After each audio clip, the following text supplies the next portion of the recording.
today we are still a very familiar crowd. Actually, now we're only 8 of us. And I see Trump, Michelle, and Robert Rosa, our supporters usually. And but I think since the spaces will be recorded anyhow, it would be nice if Casper maybe can kind of introduce our story for all the new listeners and how everything started and why we're meeting every weekend to chat about art here. Yeah, so welcome everyone. I know this is like a very cozy spaces, but Yune said it's more like for us to have a very intimate discussion and chat, instead of having like a few hundred people and having to fight for discussion spot, right? And yeah, it's recorded, so I think that's where most of our listeners get most of their listening time in anyway. So we're not too worried about the numbers that's on the space. I think some of you might have already heard this, so I'll try to keep it as summarized as possible, I guess, about how I started this Angel Swing Gallery. I actually started, as with most people probably, in the NFT space, just collecting 10K PFP projects, which is not necessarily a bad thing. But after a while, I guess it gets a bit more of the same thing all over and over again with influencers shilling, uh, people just rushing in, then you move on to the next project. It gets old real fast. And it was in one of these 10K projects. I mean, you guys would have heard of Boss Beauties that I actually saw a derivative art that was being drawn by an independent artist. And I was like, wow, this artist is really talented. The piece is really beautiful. I've bought it, but I realized that these independent artists do not have a full marketing team or like a full collective voice behind them to shill their work. And that's why I thought of just investing a little bit of ETH into a on cyber gallery and then putting multiple artists' work in the same gallery, so you have like a cross pollination of viewers. And I would say so far so good. The results speak for themselves. Ultimately, you want sales, right? And we've been seeing sales come in pretty quick and fast for some artists. And I'm taking that as a good sign that there's validation in this model. That's yeah. So I think that's the key thing that I want to leave it here. That the gallery is dedicated for independent artists. And if you're listening to this and you'd like to be featured in our gallery, just hit one of us up via DMs and we'll be happy to consider your art. Yeah, and also every Sunday we also have a nice Discord where we are, a group of friends chilling stuff and having fun. It's also cozy there. So if you are listening to this and you're not wanting to wait every Sunday to get in contact with us, maybe consider to join our Discord. You are welcome. Yeah, thank you, Casper and Johannes. I think despite our still small circle, I think this project has been a great success because, as you said, the goal is basically to help the artists to make sales, and I think we made a lot of sales already in the gallery, or the gallery helped most of us to make sales so far. So I would say it's quite a success, and also like our group is a very welcoming place. So also on the Discord that Johannes mentioned. So yeah, let's start with talking about the art of the two artists that we're featuring today. So one of them is Nadia and the other one is Jacknetic. So if you actually go into the gallery, you find the artwork with Nadia and Jacknetic actually right next to each other in the east wing on the left wall. And once you're actually there, you will actually see that how well the pieces, I would say, complement each other, not only in terms of color choices, but also because both chose the female character as the main theme. Yeah, so I would like to invite Nadia to speak now. So Nadia, she is an artist from Chicago, and I know her for a while now.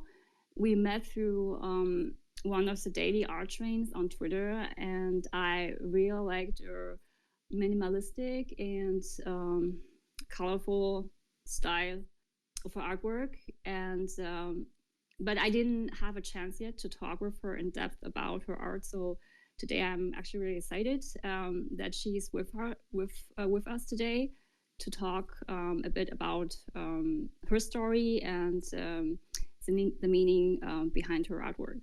Yeah, so the stage is yours, Nadia. Oh, thanks so much, Yune. Yeah, I'm really happy to speak with you all and really happy to talk to you a little bit more because, yeah, I know, like you said, we haven't really had a chance to chat. Yeah, I guess I can share a little bit about my story. I love drawing, so I've been drawing pretty much my whole life since I was a kid.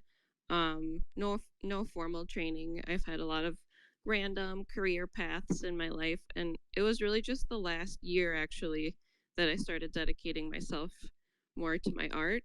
And I do actually have a small business where I do I do calligraphy, and I have an Etsy shop where I do stickers. And then on the other side, I started doing NFT art probably about 6 months ago, I want to say. I was trying to think about that for this space. I think I got into NFT 6 months ago. So I do all of my NFTs on my iPad on Procreate. So it's digital art. I draw everything on my iPad. And yeah, that's kind of what my story is. Yeah, so thank you for sharing this. I can relate in many ways with your own story. I also I think we got into NFT around a similar time frame. And like you, I didn't have any formal training in art, but I also just loved drawing and painting since my childhood. Yeah, and so I started a bit earlier to dedicate myself to art, like a couple years earlier, but it was just like last year when I took this more seriously when I got into NFTs. And so so the pieces that you are exhibiting in our gallery, it's called Dune Inspiration, and it's inspired by the movie Dune. I unfortunately haven't seen the movie yet, so maybe you can tell us a bit about it and what inspired you actually to create these pieces. And I was also wondering whether you had any particular like scenes in mind when you create these pieces, because since I didn't see the movie, and I'm also not really familiar with the story behind everything. You should change that, June. Everybody should view the movie. I played the PC game. Yeah, I definitely agree. For sure, I highly recommend checking out the movie. I first read the book before I heard that the movie was coming out. It was like right before I found out Dune was coming out. I read the book. And it's kind of, I don't know if I can give it a great description, but focused on the kind of like a story of this guy, this kind of almost like a coming of age and coming into these like mystical strengths he has and moving to a new planet called Dune. So I got really obsessed with the story even before seeing the movie. And then once the movie came out, it was just a whole nother level of obsession, I would say. Just mostly everything about the desert, just all of the scenes. Something about it was just like really drew me in. Just everything about like how powerful and mysterious the desert is, and also there's some like really peaceful kind of calming moments. So I don't know if there was a specific scene that I had in mind, but it was honestly just everything that was shot in the desert, and like the cinematography was just so amazing. I think I actually had a dream about it one night, and then I just kind of decided I wanted to start sketching. So that's kind of how it started. I was like, I just really want to start sketching this right away. So that was part of it, part of it was Dune. And then on the other side, I've always loved drawing women. That's just kind of how I've been since I was a child. I'm not really sure. I just started drawing female portraits. So I kind of just wanted to combine those two, like my love of drawing women and then also Dune. And then I just started sketching, and several different pieces came out, like four pieces I have right now, and I'm hoping to add more. I'm still sketching every day, so hopefully I'll add more, but that's kind of the general sense of the collection. Yeah, I think the collection Dune it's quite different than the other the other styles of your pieces, because you have also like Girls and Candy, which is a very colorful collection, and I really like it. Compared to the more neutral palette that you used for Dune, but it's of course perfect for like the desert scene. Most very important part of this world is the drug spice. I think we need also some psychedelic pieces when you have taken the drug. So that's the next piece I'm missing. Some spice related artwork, because it's a very powerful drug in this movie world. Yeah, that's a really good idea. Definitely, let the spice flow. That's a great idea for a next piece. Are there any other questions for Nadia from our audience? Yeah, so I also really like this color palette and mysterious feeling that it conveys. And I noticed that one of the pieces, this Breathe piece, is animated, so which really adds to the experience, especially in the gallery. It really pops on the wall. Is that something you started to do and want to do more of in this collection, or I'm just curious about the process that led to this piece being animated? Yeah, thank you. Yeah, I definitely wanted to experiment more with this piece. So yeah, I started off with just kind of the Dune as the main focus, and then just I wanted to make it very like calming and just kind of focus on, again, like the powerful nature of the dunes, and then I wanted to make it more ethereal, and I really wanted to put some stars in there. I just thought it was missing something, so I was like, I really want to get some stars. And then I honestly just wanted to experiment. So yeah, like you mentioned, I haven't really done much animation, so I was like, oh, I think this might be really fun if the stars could be twinkling, and I could play around with that, and it would just make it like a little more dynamic, and a little bit more fun, and something new for me. So I did spend quite a bit of time, playing around with that on my iPad and seeing how it would look. And yeah, that's kind of how it happened. Just wanted to experiment with something new, and I definitely want to do that more. So I think, especially like talking about spice, I feel like that could be a really fun next piece if it was animated, and had something dynamic in there. Yeah, it really works. So that's great. Yeah, so this 3D virtual gallery is really asking for animated pieces and pieces that are colorful and powerful. Usually, you're not always clicking on the video on OpenSea, but in the gallery, the video is starting automatically, and even with sound, you get a very different experience than just watching it on OpenSea. So you should definitely try it out to design a piece just for a 3D gallery, because it's differently. Well, I guess the question for Nadia that I have would be, you sound very adventurous, like you said, just experimenting with all different kinds of techniques and media, right? So I very coincidentally bought a piece, which I'm not sure whether you saw, which was more of like a collab. There was a artist, I think it was Laura.eth, and then a music artist. So I thought the music kind of added a bit to the experience, and I'm wondering whether would adding music be something that you would consider in kind of like completing your art, or are you mainly still focused on just the visual aspect of it? Oh, I didn't see that piece that you mentioned. I'm gonna have to check that out. That's a great question. I feel like, yeah, like you said, I'm always experimenting every day. I feel like I'm still kind of figuring out my style, and it's always changing.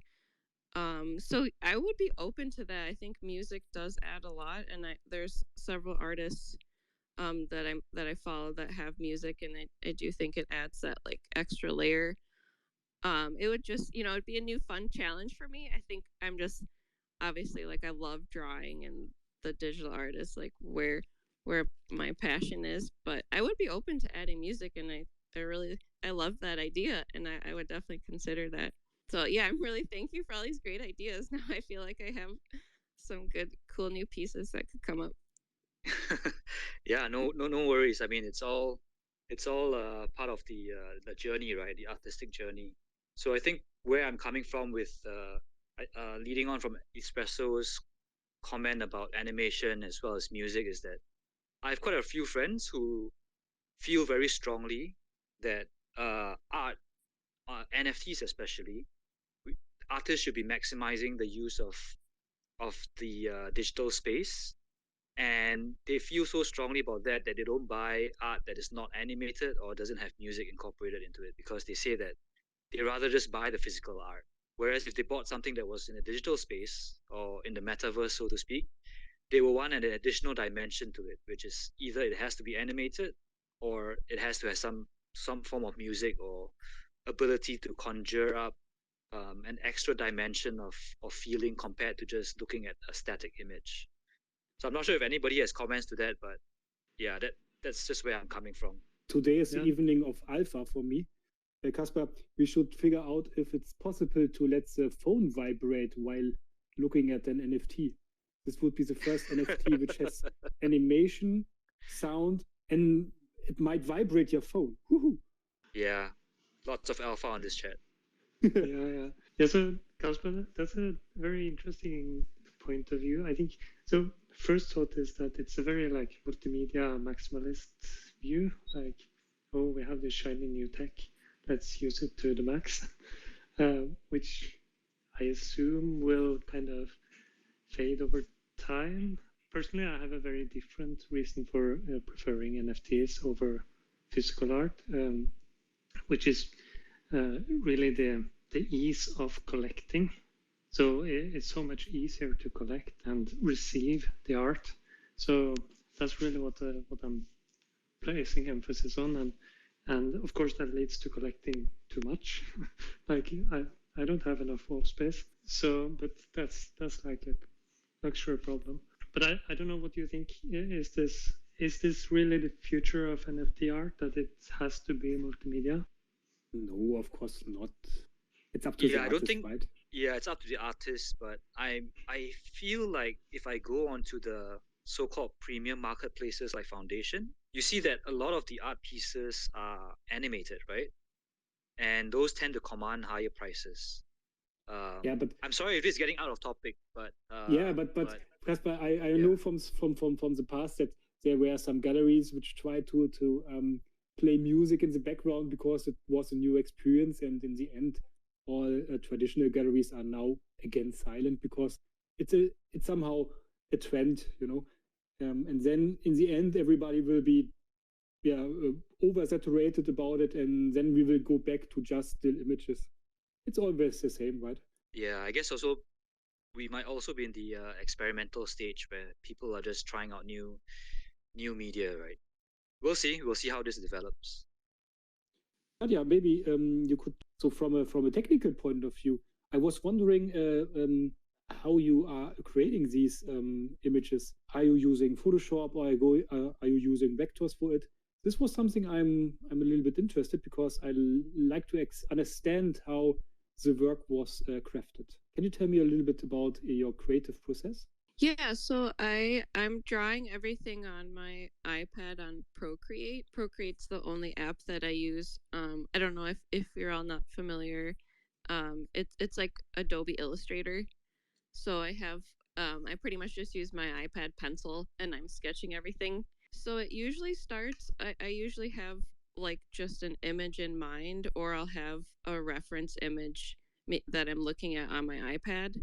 And then I just kind of pick up different colors, and just make like several different layers on Procreate. But yeah, I'm drawing everything by hand, so I'm not using Photoshop or anything like that. I'm pretty much just drawing it out, and the most effects I've used, I guess, are like when I made the animation. but otherwise I'm pretty much just sketching it out on there as I go. Yeah, thanks for sharing this. Thanks for sharing this with me. I'm learning. Yeah, so Procreate is actually the probably most popular app for hand-drawn digital art, I would say. So like my personal favorite is actually Adobe Fresco, which is very similar to Procreate, and the basic function actually is free, which is great. And for whatever reason, I just kind of prefer this compared to Procreate. Oh, I haven't used that. I'm definitely going to keep that in mind. That sounds great. Yeah, and you have actually also some basic animation features in there that you can use for free, which is nice. That's awesome. Yeah, nice.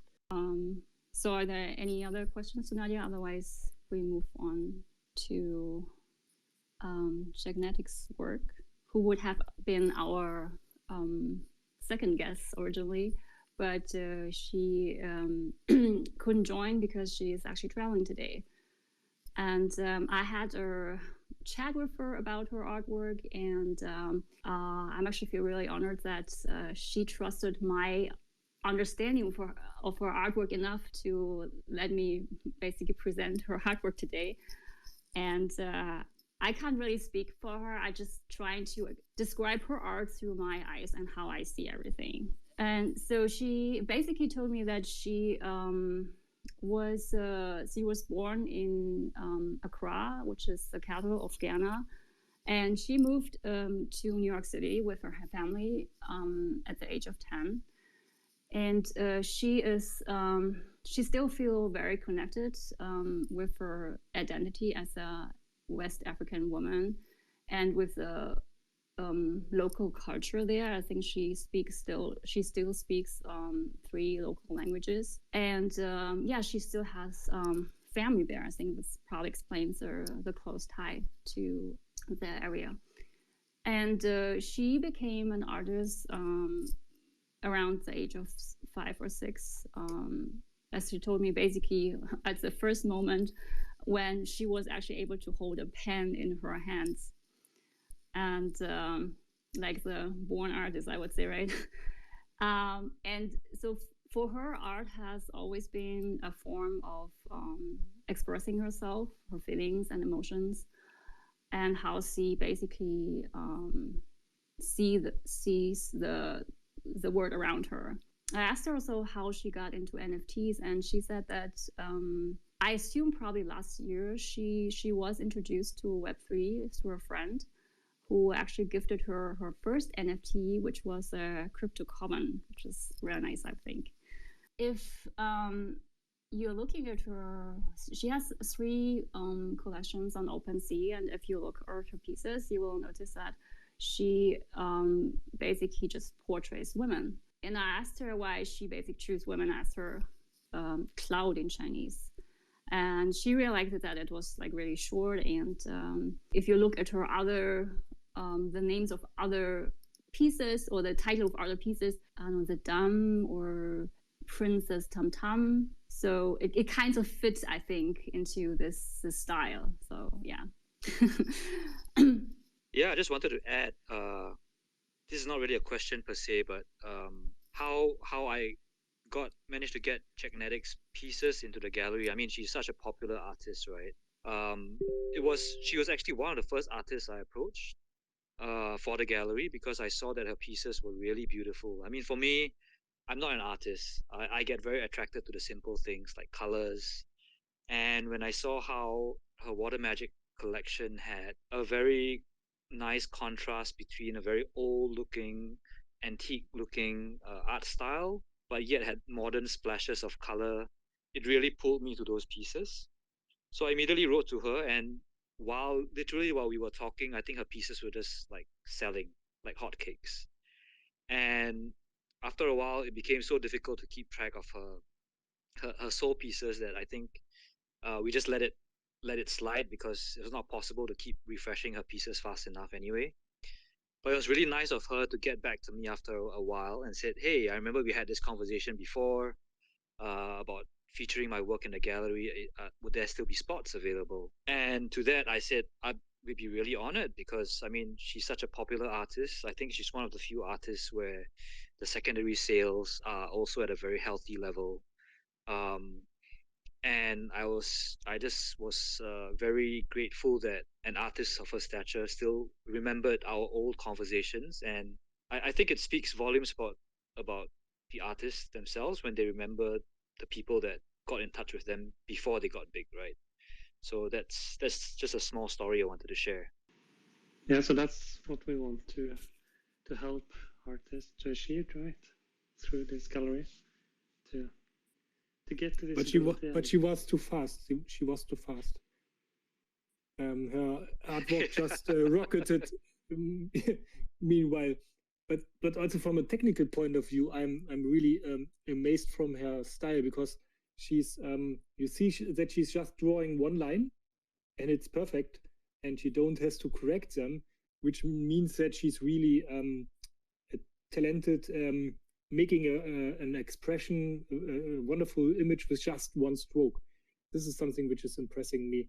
Usually, most of the times you would try multiple lines to get near to the final result, but she's just doing one stroke and it fits. And it's a pity that she's not here, because I would like to ask her if she's drawing everything just on the paper and with watercolors, or if she's also adding these golden rings, for example, on Lady June, if she's adding them later on. So that would be my question: how she's mastering this level. Yeah, I think because I would expect that she's drawing the lines by hand, painting the woman with color, and then she's adding these golden pieces later on. But that's something I would like to ask her. Yeah, I think we definitely need to have her on Spaces again sometime in the future to just talk in more depth about her style and the way how she creates art. And as Casper said, I think I'm also actually really happy that she actually joined or agreed to exhibit some of her pieces in the gallery. And I really enjoyed talking to her. I think most people actually attracted to her very masterful technique and use of color and this fluid style that she has. But I actually think that she put really a lot of thought in her pieces, not in addition to the technique, but particularly also what really drew me in regarding her like water magic collection was actually that she put this in a very interesting historical context. So when I actually saw her collection for the first time, I felt immediately transported back into the 1920s. And because I myself, I'm very drawn to jazz music from that time. And when I saw these women dressed with feather accessories, which was like a very prominent fashion thing at that time, I felt really like it really resonated with me. And I actually think this was also the inspiration behind this collection, that she really wanted to create these pieces that draws people into this time. And she herself, she really loved this area, the 1920s, which is also known as the Golden Age, and where like every form of art, like jazz music and like theaters, like variety theaters, where all these things, also literature, where all these things were flourishing at the time. And there were lots of like global changes in society. And so for her, it was like a very magical era, and women could, for the first time, express themselves more freely in public. They were also less socially oppressed. And she also told me that one of her favorite artists and writers are actually from the time. And during, yeah, as I said, I mean, I really love jazz from the time. And during my conversations with her, we actually found that we basically share the same love for this type of music. And this was one of the reasons why her artwork resonates so much with me, in addition to this very masterful use of technique, but particularly also the topic that she tried to portray in her collection, Water Magic. And for me, it really came through that she wanted to portray this period in history. I think that's why also she's referring actually that she painted ghosts, like ghosts from the past or from this period. And I'm not sure how familiar you guys are with this time, but like for me, like one of the symbols of that era was actually Josephine Baker, who was an African American singer and dancer who later became a French citizen. So she moved to Paris in her young age and became really famous there as an entertainer on stage. And yeah, so Josephine Baker was really like if I think about the hair, like the image of Josephine Baker immediately comes into my mind. And I think Jacknetic actually was explicitly referring to her in her collection. So she has like two pieces that were titled Princess Tam Tam and La Conga Blicotti. And so the last one is La Conga Blicotti was actually a song that was performed by Josephine Baker in the movie Princess Tam Tam, where she played a lead role. And this was kind of the connection that I got when I saw it. I'm not sure whether she's actually referring to, I could imagine she might have also referred to additional historical figures in her collection, but this was the one I just immediately come into my mind when I saw her collection. Yeah, and if you actually look at her pieces, she used the element feather, I think, in almost all her pieces in the collection. And it was not just a very recognizable fashion accessory to symbolize the time when women, for the first time, she started to wear shorter clothes and use feather as a hair accessory or like as a element that was part of the clothing at that time. And I think the very masterful, I think Jacknetic really uses the element of feather in a very masterful way, I think, because she intentionally uses to tie her collection together to give it a coherent look. And so it was kind of versatile in all her pieces, but also to give it a consistent style. And so Johannes mentioned before that he would be really interested in how she actually created these pieces, or like the process that she used. And I'm not sure whether you noticed, but the background of these pieces are actually not paint, but she used stains from black tea. And I think this is the reason what gives them this really nice vintage look. Adding the layers digitally, yeah? No, this is just all painted. Like I mean, you're right. She used like stains from real black tea to create the background. Yeah, so some other artists are just spilling their coffee over it and rubbing on it. A similar effect, right? Yes, that's true. No technique, right? I think it's so I'm not very familiar, I have to say, with this type of technique, but I think it's kind of popular, or has been popular in certain periods of art history to use. Yeah, coffee and tea. Coffee and tea have wonderful effects to the material. So if you want to make some paper looking old, you just have to add coffee or tea on it and wait a little bit, and it really changes when drying. It's a wonderful effect. Yeah, that's true. I think a lot of watercolor artists actually using. I think I've seen. As you said, mentioned it now. When you just mentioned it, comes to mind. I've seen like coffee stains also in watercolor artwork. So we have to stop. We have to stop to talk about this piece. I'm sorry. Yeah, because you started, right? Yeah. Yep. So, Yep. yeah, I'm sorry, it's sold. Wait, Johannes, you bought it? Yeah, for sure. Okay. Oh, yeah. So I bought it live while you are talking. I was afraid that Espresso is giving me another bit war or something. Yeah, you never know. I mean, it is a great piece. I think this is probably one of my favorites in her collection. So I'm sorry, it's gone. Okay, Congrats, man! Congrats. Yes, congrats. Very I mean, nice. So it was fair game because she tweeted it at the start of our spaces. yeah, So I waited 1 minute. I thought, it's, no, it's not yeah. it's not insider information. There's no insider trading here. No, it was on OpenSea, you know. And I posted it on Twitter. I waited 2 minutes. I decided, it's still there. Send the money from Coinbase to my wallet. Was thinking, and yeah, I'm sorry. Now it's gone. It's mine.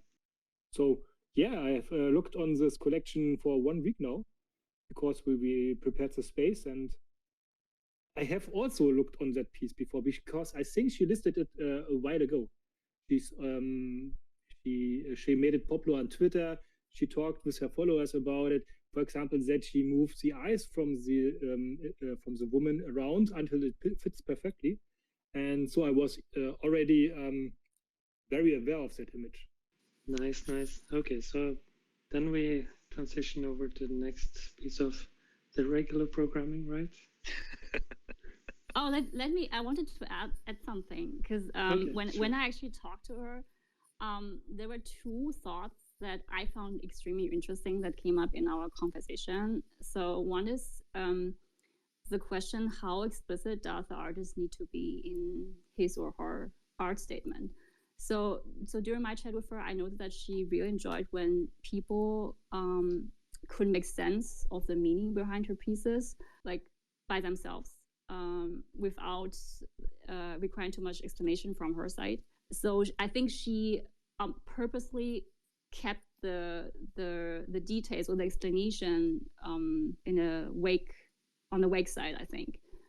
And we've been a bit discussing about it, how whether artists need to be more explicit, explaining what the art mean, or just let people find it out by themselves, the meaning behind it. And I think I personally also prefer like to be more on the wake side.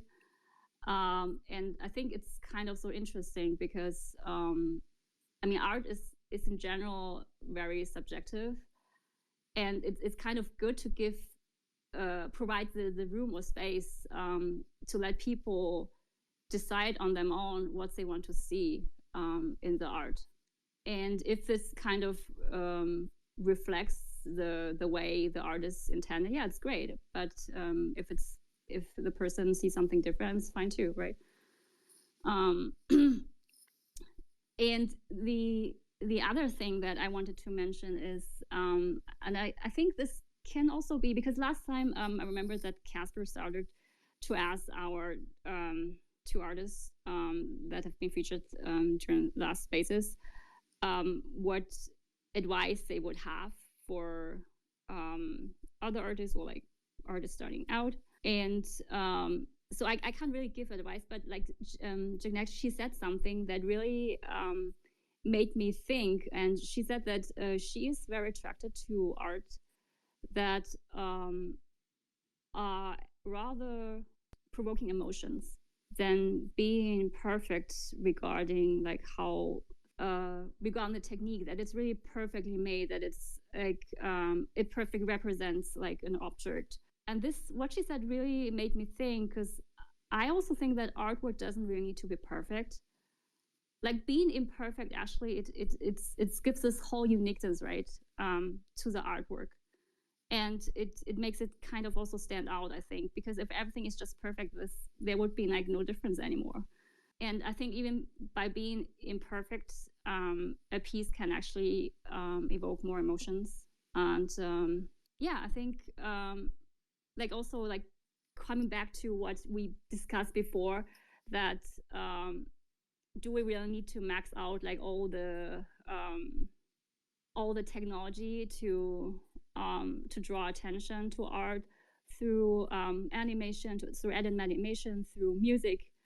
No, I don't think so. And particularly if you look at this water magic collection by Jacknetic, I mean, she really used like the most minimal color palette, and it's just like the most basic also painting medium that people have been using since like centuries, just paint, right?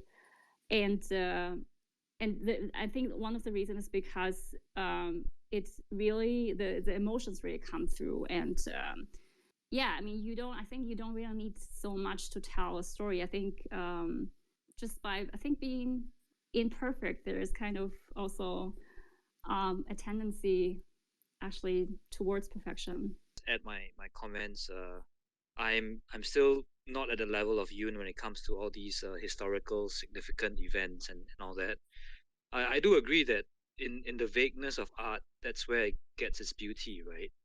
Because you have people like me who look at the artwork and get attracted by how there's a single theme behind the collection, which is your feathers, the very vintage style, and the colors, and I like it. I appreciate it. Unfortunately, I wasn't as fast as Johannes, but I still like the collection. But then you will have your other type of collector like you, Johannes, or Espresso, who could be even more educated about the art and can find a deeper meaning. Maybe they'll appreciate it more and pay more. I don't know, but I think art is meant to be for everyone, right? And yeah. So I think it's the complete opposite of what, for example, my father is doing, right? He's sitting on a piece of on an image for months, right? He's planning every stroke in advance. He's painting over and over, and you really see a big difference, a completely different style. So this is what got me here. Is the lightness. The lightness of her paintings. Yeah, she's just drawing it and it's done. This is so the completely opposite of what I'm used. On our pieces, it's a complete difference. The complete opposite side, where everything must be perfect until it's done. German perfection as always. A complete different style. We stop when it's done, and you all know how long one piece is in the making, months, which might be not the best approach, but that's how it is. I think probably in art there are no rules, and no, but basically just go according to their own feelings and schedule.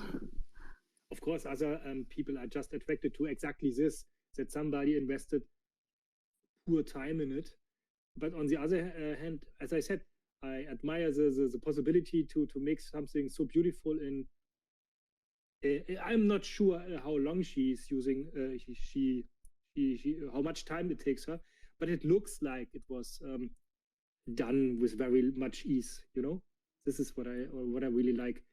That it just looks like she painted it, and it's just like a fresh piece. You know. And she makes it look easy. Yeah, exactly. Even though it might have been really hard. Yep. Of course, it takes a full life to be able to look it easy, make it look easy, right? Yes, exactly. Sorry to interrupt you guys. I do think I'm gonna hop off for the day, but thank you so much for having me in this space, and it was really super fun chatting with you all. Yeah, you have to stay for some minutes. We wanted to talk about launching strategies, and you could tell us about your strategy before you go. Yeah, but if you have to go, then don't feel pressured to stay. No, there's pressure. I can definitely try to. I don't know if I honestly have the best launching strategy. I think for me it was the pieces I drew for Dune. I really wanted to share with the world, and I don't know if I had like a thought out strategy of when to launch. I had 4 pieces, and I felt like that was told a pretty good story so far, and I just thought I should put it out in the world and see how it goes. Maybe not the best launching strategy, but yeah, but I think in general it's good to not kind of wait too long before launching. So kind of the core question that we were thinking of as beforehand, that's probably something that could be good to discuss a bit, is should we try, or should artists try to kind of complete the full collection and then launch, or is it better to launch after with some pieces, then add more pieces, and how do you signal when the collection is done compared to when you've kind of want to add more to it? So any thoughts on this? For example, you mentioned that you wanted to add a few more pieces to this collection. Have you thought any about kind of how big it you want it to be? Yeah, that's a good question. I think when I made the first 4 pieces, it kind of felt like a good place to start. So I don't I guess I'm all for adding more pieces if it's gonna like complete the story, or just yeah, show what the artist wanted to share. I was honestly just thinking of doing another 3 at the moment, and then possibly adding more. So I guess I'm not sure what like a complete collection would look like, but just kind of when I feel like the story's complete and I've kind of shared all of the things I wanted to share. Yeah, that's interesting, and that's, I think that's a really good principle to tell the story and then release as many pieces as it takes, kind of to tell the story you want to tell. Yeah, that makes a lot of sense. Yeah, but on the other hand, if you also collectors are searching for rarity, right? They want to know how many pieces will come, and if you are in the making, you can always add 1 piece more. So it's unclear when or let's say from a collector who also want to speculate a little bit. It's much more interesting to know that we have finally reached the full amount of pieces, because then you can calculate the floor. If the artist, for example, drops another piece for just half an ETH and everything is right now at the floor of 5 piece, then the price goes down. But if the collection is finished, then there's no possibility to that it's so easy to undercut the floor.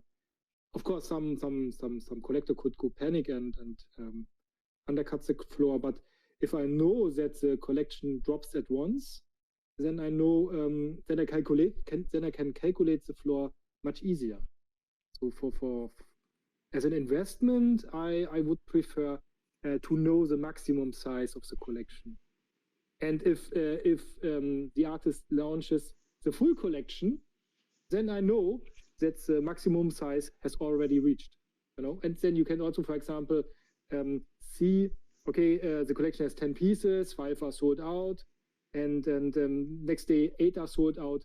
Then I can be pretty sure that the 9th and the 10th piece of the 10-piece collection is a good investment.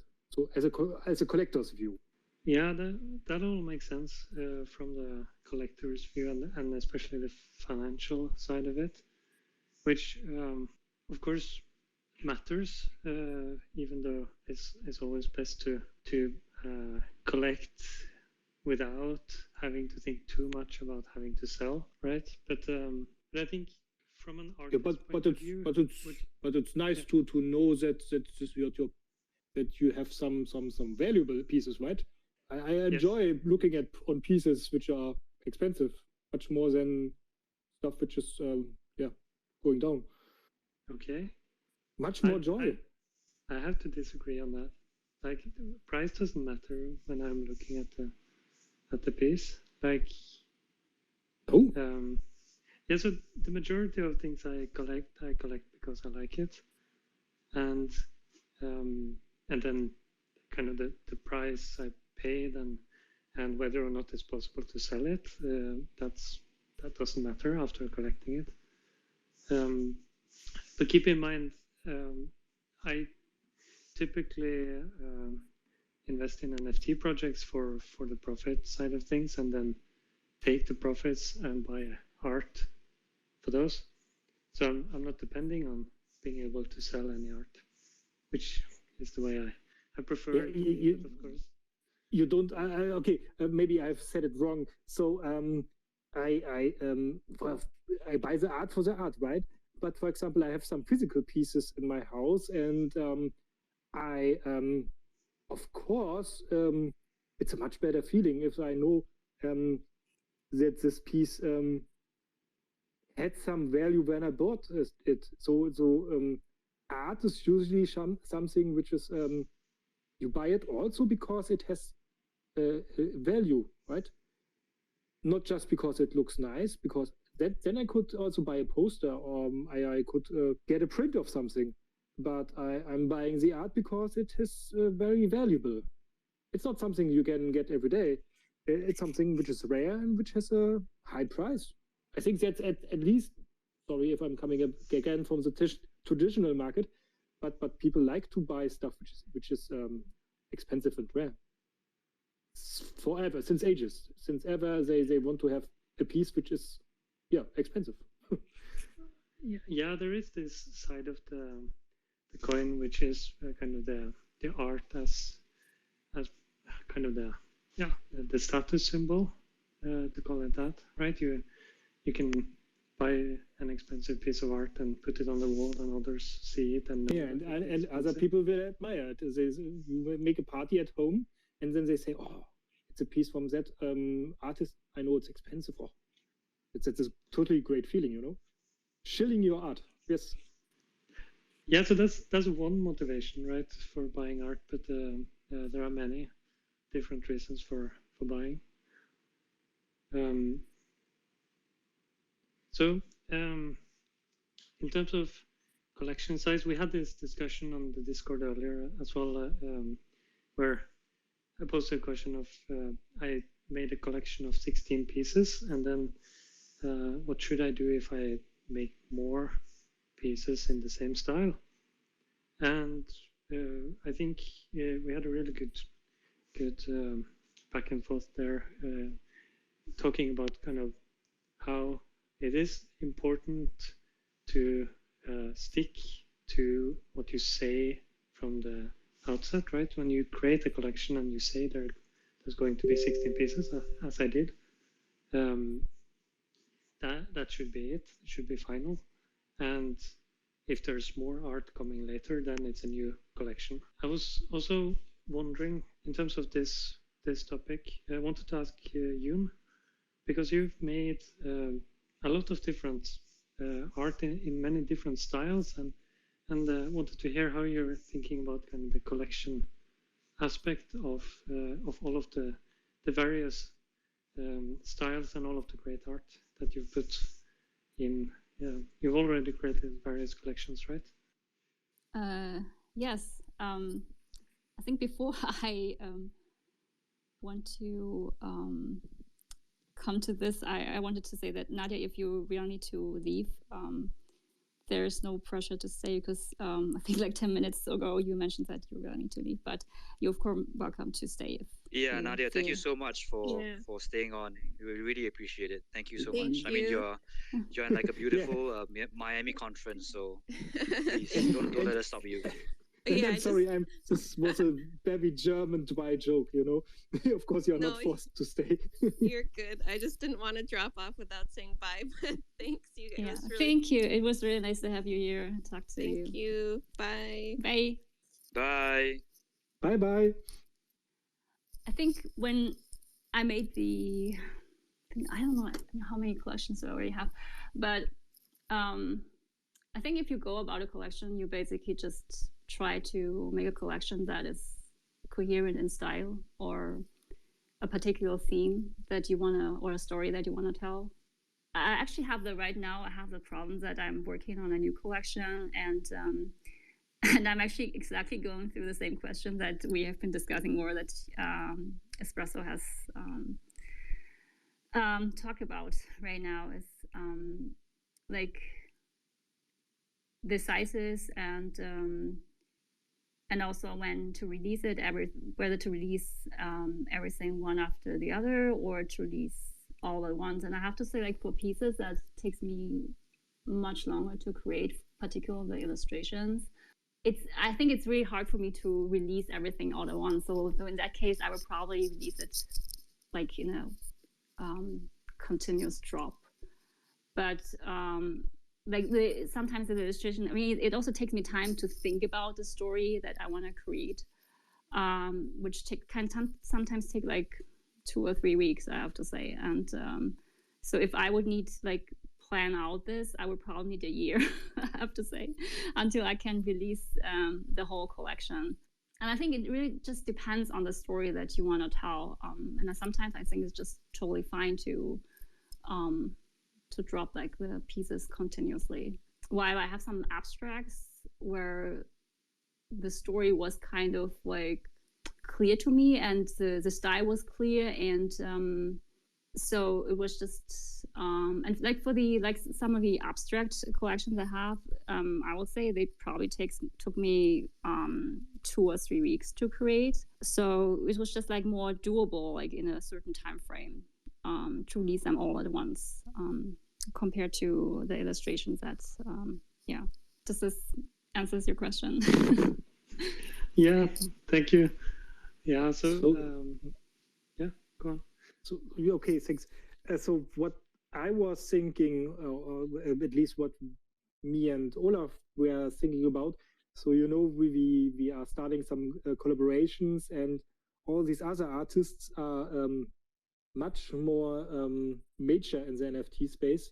So we had the idea to accompany this with a website, so that people can see what we are doing while it's still not for sale. So usually you put it on OpenSea, and then people expect that it's available sooner or later. So I was thinking about making this more like a campaign. So you write about the stuff on Twitter and then let people see what you are planning. But for us, I think we will try it out to list the pieces on the website so that people are known to it, and then we wanted to release it after each other, but in the a little bit farther future. So this is what, for example, the style which a foundation is recommending, that if you want to go for a higher price, that you should really invest a lot of time into the marketing, so that everybody knows in advance that the pieces are there. And this is a plan, at least, that I will try with our collaboration pieces, because otherwise I would waste the time and energy these other artists have here invested in us, or better, it took them time to give us some art, and they don't want to screw it because we are just new. Maybe if I wouldn't have these collaborations, I would maybe do it differently. But for us, we really don't want to make it wrong. So our decision is to drop them all at once or after each other, but not now. So that's our plan. Looks a little bit Web 2.0, but on the other hand, we are planning a campaign. This would mean that we will wait. Yeah, but that makes a lot of sense. It's supply and demand at the end of the day, right? And you need to drum up the demand, so to speak. Sorry for sounding so mechanical about it, but it's really important what you mentioned about making the art known also before it's listed. Because maybe it's because it's very natural for me to make websites, right? Maybe it's also that some artists are not that much focused on building websites, right? So for them it would be more making it. So for them it's the main the best possibility to list it would be OpenSea or Foundation, which is great. yeah, maybe this is a special case here because I can do websites very fast, half a week and we have the Angel Wings website, right? You're really good at making websites, so that makes a lot of sense. And yeah, of course, making a website around a collab project makes sense, but of course, not everyone have the option to do that. But investing some time and effort into making it known that you're going to drop something, I think should be part of a launch strategy for regular artists. I have seen a lot of promo videos in the last time. So for the photography pieces, a lot of these photo artists are now making really amazing teasers, like for a cinema movie or something. So they are really, this is some new trend I'm seeing, that they are really, making a promo video for it. This is something new. Have you seen this trend? No, I haven't seen that yet. For example, last time I posted one of these promo videos and I watched the video and now I want to have the images, right? Yes. Yeah, and I think this is also why we rely so much on Twitter, especially, because that's one of the easier ways of making the artwork known. And when you list something or mint something on OpenSea, like it goes into this enormous collection of already existing work on OpenSea, while at least on Foundation, I can get an email from the artists I follow whenever they create something new. So that makes it a bit easier to keep track of what's being launched. But just minting something on OpenSea is like only step one, I think, in a launch strategy. And artists should, of course, do as much as they can to make the art known, but it's tricky. And that's also why we're here, right, with the gallery, to put the spotlight on artists. Yeah, I just wanted to add another way. Yeah, you guys have pretty much covered most of the launch strategy parts, but I just had a private DM from one of our artists asking about pricing again. And I guess it's also part of launch strategies, right? Because I don't think on OpenSea you can specify a US dollar amount. It's still all in crypto, right? Can you specify something in yeah, DAI you could potentially, you could, but nobody will do it. They will laugh at you if because my point to the artist was that I think people in the NFT space still go back to fiat currency when they buy art and still value it in terms of US dollars, let's say.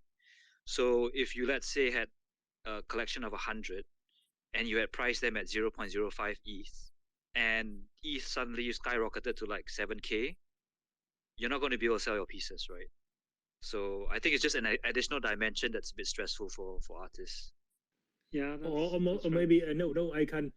Sorry, this was wrong. I can list it for ETH, but I can make offer in any currency. That's how some apes got stolen.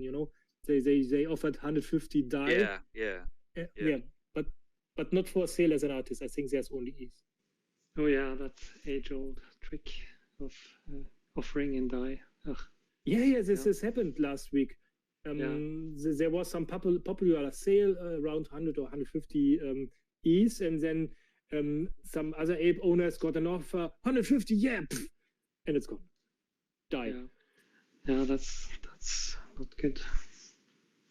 But yeah, Casper, you're right that kind of the entire NFT art market is in crypto, and it does matter whether ETH is 2,500 or 3,500, right? I think most people actually think, including myself, you compare this to the equivalent dollar price, right? Yeah, for sure. That's my point. Everybody still prices in dollars, but unfortunately, there's this intermediary currency, right? That's ETH. Okay, I wouldn't say unfortunately because I hold ETH, so fortunately. Yeah, but you're right. And the funny fact is, you don't want to buy stuff when ETH goes down because you have a bad mood. But when ETH goes up, you are much more willing to pay in ETH, even if it's now more expensive. which is a funny fact how our brain is working. Sorry, do you say when ETH goes up, you're willing to pay more? That's because that's a bull run. During a bull run, everybody buys stuff, and this is exactly the wrong time to buy it, right? You should. I've actually experienced the opposite effect on Solana chain, because that's actually where I started my NFT journey. And I bought a lot of my PFP projects when Solana was at $40, and obviously I freely just threw SOL at the NFTs, right? So like 10 SOL or 20 SOL was like $800, so it didn't matter as much. But when SOL went up to $250, all the NFT PFP prices dropped dramatically. So that's where I got totally convinced that everybody still sees NFT prices in US dollar terms, and it's not, nobody sees it in the crypto denominations. And I think it's less of an effect on the ETH ecosystem, because I feel the ETH NFT ecosystem is a little bit more mature. But yeah, I think I so think that if ETH had a bull run right now, my bet would be that people will start selling their NFTs. So a lot of podcasters are talking about this. So they are different. They differentiate between people which are long time in the space and newcomers. For newcomers, it's of course an opportunity to change their fiat into ETH when the price is down, and then of course it's for them it's usually more attractive to for example finally invest into an ape with your full bankroll. Some people on Twitter are writing about exactly this, which I don't understand. And the other thing is, if you are more into crypto, then you start to begin just seeing ETH and don't calculate back. So for example, at least for me, I'm looking just 0.1 ETH. Oh, that's still doable. 1 ETH very expensive, but I'm not always looking at the calculator anymore. At least for me, right? But I'm driven for mood. I know that I won't buy when everybody is in a bad mood, right? When everything is going down, I don't want to invest in anything, because he would potentially catch a falling knife. Yeah, so I also have to say that I've stopped converting to USD. It sounds like we're in the minority still, but it's just easier to think of ETH as the base currency. To kind of segue back to the launch strategy topic, I think one important thing to be aware of as a new artist, I believe, is kind of the pricing, how to price your work when starting out, and of course there's no right answer, but I think it's good to be aware at least that, for example, if you're on ETH mainnet, you shouldn't really go below 0.02, I think, because at that point the gas starts to be more expensive than the NFT itself, and collectors don't like that. They want to pay the artist, not the miners. While if you're on Foundation, as we've talked about before, probably the minimum is something like 0.1, so five times as much as on OpenSea, simply because of the fees that Foundation take from that sale. From the artist. So Yes. the artist pays it at once. But you're right. So the artist won't make an offer which is below his gas price, for sure. And this is also why I've been very bullish on Tezos for art in particular, because Tezos doesn't have this kind of high gas fee issue. So you see kind of art prices in a much bigger range. Like I think 0.02 ETH is still, I don't know how much, $60 or something, which would be like 20 Tezos, and then you can still get art for way less than 20 Tezos. So that's also something to take into account when starting out, and in terms of collection size and pricing, if people ask me, I would say start with a small collection and a low price just to get going. I think that was a wonderful sentence to finish our discussion. What do you think? Yeah, I think so. I think that's a very nice summary of how, despite all the different dimensions of launching a collection, just start simple and small, right? And yeah, I think unless we have questions from the audience, if not, we have again overrun our 1 hour estimate. But it's good. It's good. It's good that we're talking about stuff. I think it was really cozy this time. Really cozy. I'm getting used to spaces. Yeah, it's nice. So shall we round it up, Yune? Yes. Yeah. Yes. I think it was, we had a great chat again this time, right? With very interesting art and to discuss, and great insights about how to organize a collection, pricing strategy from a collector's point of view. So yeah, so thank you everyone. Any additions before we end this episode? Yes, we will see each other again next Sunday. Okay, all right. Have a great day, everyone. Thank you. Yep, have a great day. Thank you everyone for your time. Thank you for listening. Bye.